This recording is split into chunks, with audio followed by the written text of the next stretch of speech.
And you go ahead, you can start. Yeah, so the first player that, in my opinion, that you should look for is Chase Claypool. Now, a lot of people are not on him right now.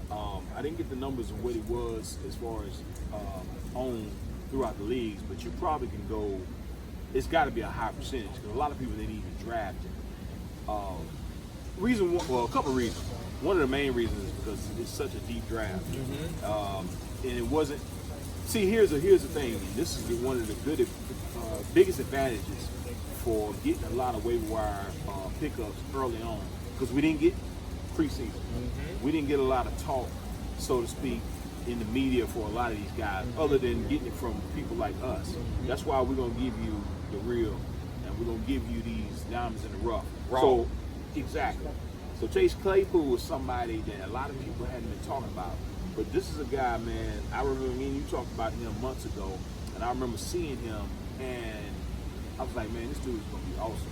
But he's a big possession receiver, but his route running is impeccable. Tell them who you compared him to. And I don't mean to interrupt you. Yeah, no, that's fine, because you're right. Listen, and I know this might sound edgy, but that's what we do. You know what I'm saying? We're not in play the it safe safe zone. here. We don't Exactly. play it safe here. Because you can't win being safe. No, you can't. That's in anything. You know what I'm saying? You got to be a little edgy in anything you do, especially high stakes. A lot of you guys play high stakes, fantasy football, whatever. But Megatron himself, the numbers. Megatron. When you look at the numbers from the metrics, from his combine to his physicality, there hasn't been a big receiver that's stacked up to what Claypool has compared to Calvin. And here's the other thing. So you're looking at Pittsburgh has never had a big back like this. The closest one they ever had was Martavis Bryant. Yeah. And he, honestly, Martavis was a freak, but he never really developed. He never developed. And it was sad because he had all the potential in the world. But anyway, Chase Claypool playing in this offense where he's going to get a lot of one-on-one coverage, dude, the sky's the limit.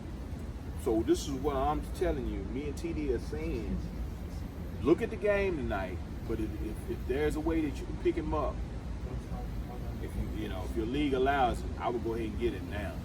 Because after tonight, in my opinion, I think it's going to be a wrap. You're going to be batting fast, trying to get against somebody else. Yep. And this is what I say. And this goes back to something I had said about another player like Antonio Gibson, but this is another video. But the reason why I like Chase Claypool, how deep was Pittsburgh Steelers receivers before the draft? Anybody, if you ask a professional, whoever quote unquote professional, that they would tell you they don't. That's the last thing they need. They got 6 receivers already, and they very, very good. And they got Juju, and they still drafted Claypool. Oh my God! Why, so what is that telling you? They don't. I think Chase Claypool is going to be better than the receivers we got on our team. This is what they said. Because why would you draft? You got Deontay Johnson, you got Juju, you got James Washington. Yeah. So my thing is, and this is another bold statement, and I think we talked about this on camera before, and I said this. This is going to make it easier for them to transition on from Juju. I love Juju. I'm still a fan. I've been a Steelers fan since. I'm not. Well, yeah, right. But look, I've been a Steelers fan since the early 80s, okay? And, of course, we got our track record with getting in great receivers. Santonio Holmes, Antonio Brown. I mean, the list goes on and on. Hines Ward. Stallworth. I mean, you name it, man. We've had E. Sanders. We've had so many. Brown. You know what I'm saying? I mean, the list goes on and on. So that's something that the Steelers organization is known best in the NFL doing, drafting receivers. Exactly. So, and they've talked a lot about this kid in the offseason, about the talent, about how he's going to be special. Eric Ebron even said it. One of his tweets he was talking, he was like, yo, y'all better watch out for this Claypool kid. He's going to be a problem. So when you got other guys that's been in the league who's had success at this level, and they're talking about a rookie, and they ain't just talking out the side of their neck blowing smoke, they really saying, yo, this kid going to be a problem.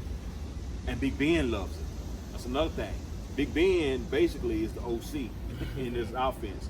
What Big Ben say goes when it comes to that. all I got to say, like I said, 9 times out of 10, you're gonna have to get him tonight because if they target him like I think they are, especially in the red zone. You ain't gonna better get it. You can get him, but you gonna have to pay. Sam. You have to pay.